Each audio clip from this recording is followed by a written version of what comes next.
আসসালামু আলাইকুম এভরিওয়ান, কেমন আছেন সবাই? আশা করি সকলে সুস্থ আছেন। আজকে আমরা দেখব অন্যরকম গ্রুপের প্রতিষ্ঠাতা মাহমুদ হাসান সোহাগ ভাইয়ের একটা বক্তব্য, যেখানে উনি উগ্র নারীবাদীদেরকে নিয়ে কিছু কথা বলে। চলেন শুনে নেওয়া যাক।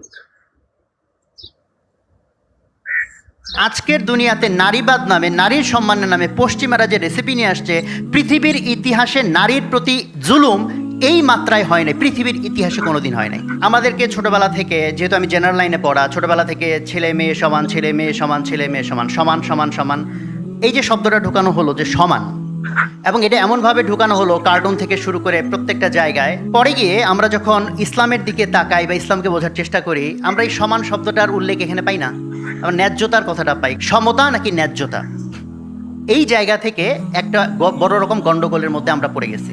যেমন আমি যদি জিজ্ঞেস করি হার্ট আর ব্রেইন এই দুটা কি সমান, নাকি কোনো একটা ছোট কোনো একটা বড়, এই প্রশ্নটাই একটা দুষ্ট প্রশ্ন, কোনটা বেশি ভালো।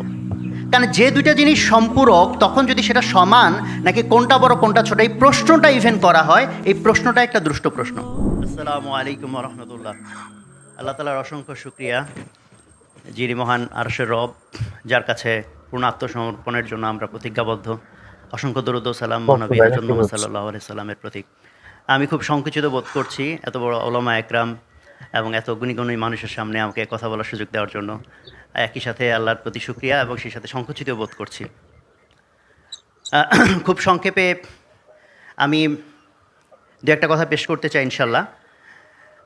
আজকে আলোচনার ভিতরে আপনারা অলরেডি হয়তো খেয়াল করেছেন, দুইটা বিষয়ে চলে আসছে, বেসিক দুইটা বিষয়। একটা হচ্ছে আমাদের আত্মসমালোচনার জায়গাটা, যে আমাদের মুসলমান হিসেবে নারীর অধিকারের প্রতি আমাদের যে সচেতনতা, দায়িত্ব পালন করার কথা ছিল, সেখানে আমাদের গাফলতির একটা বিষয় উঠে আসছে। দ্বিতীয় আরেকটা উঠে আসছে যে পশ্চিমা যে আক্রমণ, যে আমাদের নারীবাদী যে কনসেপ্ট নতুন করে ধারণা তৈরি করা হচ্ছে নারীর অধিকার সম্মানের বিষয়ে, সারা পৃথিবীতে যে নতুন সংজ্ঞা নির্ধারণ করা হয়েছে সেই বিষয়ে।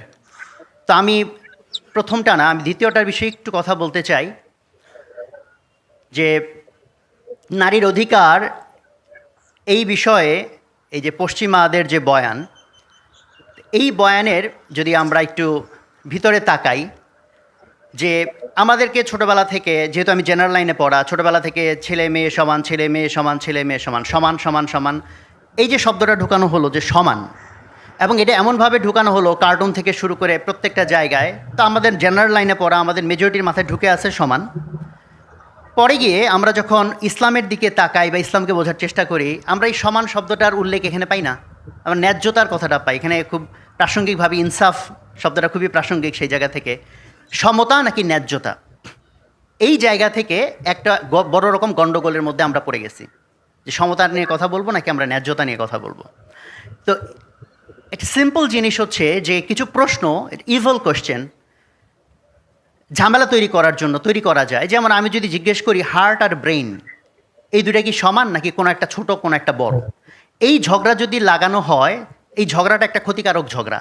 কারণ হার্ট আর ব্রেইন মিলে যদি ঝগড়া করে এবং কোনো একভাবে যদি কোনো একটা জিতে যায়, ধরো হার্ট জিতে গেল, তাহলে এইটাই যদি প্রপাগান্ডা করা হয় হার্ট হচ্ছে বেশি ভালো, তাহলে ব্রেইনগুলো মনে করবে আমার ব্রেন হয়ে দরকারটা কি, আমিও হার্ট হয়ে যাই। তো বডির মধ্যে দুইটা হার্ট একটাও ব্রেন নাই, তাতে কি আমাদের চলবে কি না, বা ভাইস ভার্সা বা উল্টাভাবে। একইভাবে একটা তালা বা একটা চাবি, হ্যাঁ ঝগড়া লাগাই দিলাম, তালা বেশি ভালো না চাবি বেশি ভালো, এই প্রশ্নটাই একটা দুষ্ট প্রশ্ন, যে কোনটা বেশি ভালো। কারণ যে দুইটা জিনিস সম্পূরক, তখন যদি সেটা সমান নাকি কোনটা বড় কোনটা ছোট, এই প্রশ্নটা ইভেন করা হয়, এই প্রশ্নটা একটা দুষ্ট প্রশ্ন। কারণ যদি তালা আর চাবির ভিতরে বিতর্ক করে জিতেও যায় কেউ একটা গ্রুপ যে তালা বেশি ভালো, তাহলে সব চাবিরা তালা হইতে চাইবে, তাহলে কোনো চাবি নাই সব তালা, তাতে কোনো ফায়দা আছে কিনা। অথবা জিতে গেল চাবি ভালো, তাই সবাই চাবি হয়ে গেল, তালারাও সব চাবি হয়ে গেল, তাহলে কোনো ফায়দা আছে কিনা। তো আমাদের বর্তমান সিচুয়েশনে এটাই একটা ইস্যু হয়ে দাঁড়িয়েছে, নারী পুরুষ ইস্যুতে। নারী বেশি ভালো না নারী বেশি, পুরুষ বেশি ভালো নাকি সমান, এই প্রশ্নটাই একটা সমস্যাপূর্ণ প্রশ্ন। বিকজ আল্লাহ তাআলা নারী আর পুরুষকে ভিন্ন করে বানাইছেন, সম্পূরক হিসেবে বানাইছেন। এখন এই যে তালারা চাবি হইতে চাইবে নাকি চাবিরা তালা হইতে চাইবে, এইটা কিসের উপর নির্ভর করে? এটা নির্ভর করে বায়াস কিভাবে তৈরি করা হয়, পক্ষপাত কিভাবে তৈরি করা হয়। কারণ প্রত্যেকটা ভালো মন্দ বিচারের আগে তার পেছনে কাজ করে আমাদের যে তার পেছনে আমাদের জাজমেন্ট করার ক্রাইটেরিয়া কি। তো আমরা যদি ধরা যাক যে তালা আর চাবি নিয়ে বিতর্ক লাগাবো, আমি এটা প্ল্যান করে রাখলাম এবং আমি তার আগে সমাজের ভিতরে একটা ধারণা তৈরি করলাম, পক্ষপাত তৈরি করলাম যে যে জিনিস যত বড় সেই জিনিস তত ভালো। তো এরকম ধারণা তৈরি করা কঠিন কিছু না। ইনকাম বড় হইলে ভালো, ঘর বড় হইলে ভালো, তাই না, মাঠ বড় হইলে ভালো, এরকম যদি কয়েকটা উদাহরণ দেওয়া হয় এবং তার পেছনে উদাহরণগুলো যদি বারবার বারবার বলা হয় তাহলে একটা পক্ষপাত তৈরি হবে।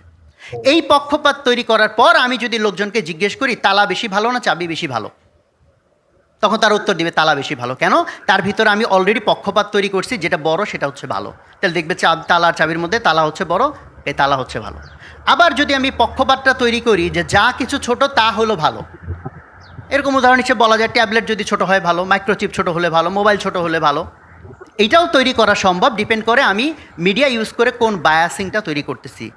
ফলে আমি যদি এই বায়াস তৈরি করি যে ছোট হলে ভালো, তাহলে তালা ভালো না চাবি ভালো, এই বিতর্কের ভিতরে মেজরিটি মানুষ কোন পক্ষে চলে আসবে? চাবি বেশি ভালো। কারণ এটা পক্ষপাত তৈরি করার বিষয়। ফলে আজকের দুনিয়াতে নারীবাদ নামে, নারীর সম্মানের নামে পশ্চিমারা যে রেসিপি নিয়ে আসছে, পৃথিবীর ইতিহাসে নারীর প্রতি জুলুম এই মাত্রায় হয় নাই, পৃথিবীর ইতিহাসে কোনো দিন হয় নাই। কেন হয় নাই? কারণ এখন যখন সারা পৃথিবীতে আমরা ট্রেন্ড দেখতেছি, ঐতিহাসিকভাবে পুরুষরা যেগুলোতে ভালো, রাইট। অর্থোপার্জন, তারপর আপনি বলেন যে যুদ্ধ বিগ্রহ, শারীরিক পরিশ্রম, যে কোনো ইন্টেন্স সিচুয়েশন, এটা পুরুষরা ঐতিহাসিকভাবে ভালো। আল্লাহ তাআলা পুরুষকে এইভাবে তৈরি করেছেন। আর যা কিছু সফিস্টিকেটেড, সফট, সাটল, মানে মানবিক বা খুবই পেলব, এই জাতীয় জিনিসে আল্লাহ তাআলা নারীকে ঐতিহাসিকভাবে তাকে সেই সক্ষমতা দিয়েছেন এবং ঐতিহাসিকভাবে নারী সেটাতে ভালো। যেমন ঘরকে ম্যানেজ করা, বাচ্চাদেরকে ম্যানেজ করা, শান্তি সৌহার্দ্যপূর্ণ পরিবেশ তৈরি করা, এটা নারীর ঐতিহাসিক স্ট্রেংথের জায়গা। এখন সারা পৃথিবীর পুঁজিবাদ এসে বায়াস তৈরি করলো যে সারা পৃথিবীর মধ্যে অন্য কোনো কিছুর তেমন কোনো দাম নাই, খালি দাম হচ্ছে টাকা কামানো। যে যত বেশি টাকা কামাবে সেটা হচ্ছে ভালো, ইনকাম করাটা ভালো, টাকা উপার্জন ভালো। পুঁজিবাদের কোর কনসেপ্ট যখন এই বায়াস তৈরি হয়ে গেল যে টাকা কামানোটাই হলো আলটিমেট জিনিস, যার প্রমাণ হচ্ছে এরকম যে আমরা যখন একজন আরেকজনের সাথে কথা বলি, ভাই নাম কি, আপনার পরিচয় কি, তারপরে জিজ্ঞেস করি ভাই আপনি কি করেন, আপনি কি করেন, এটার উত্তরে আমি বলতে পারি আমি ভাত খাই, আমি ঘুমাই। বলতে না না ভাই আপনি আসলে কি করেন, এটাতে আমরা কি বুঝতে চাই? সে কিভাবে টাকা কামায়। ফলে টাকা কামানোটাকে যখন এত প্রাধান্যের জায়গায় নিয়ে চলে যাওয়া হলো, এরপর জিজ্ঞেস করা হলো নারী ভালো না পুরুষ ভালো। তো নারী চিন্তা করলো আমি তো টাকা কামাই না, পুরুষ টাকা কামায়, তাহলে তো আমি একটা ইতে পড়ে গেলাম, মানে হীনমন্যতা বোধে পড়ে গেলাম। কারণ আমি মনে করি যে যদি নারীর প্রতি ট্রুলি সম্মান পশ্চিমারা দেখাইতে চাইতো, তাহলে নারী ঐতিহাসিকভাবে যেটাতে ভালো তাহলে সেটাতে তারা ব্র্যান্ডিং করতো।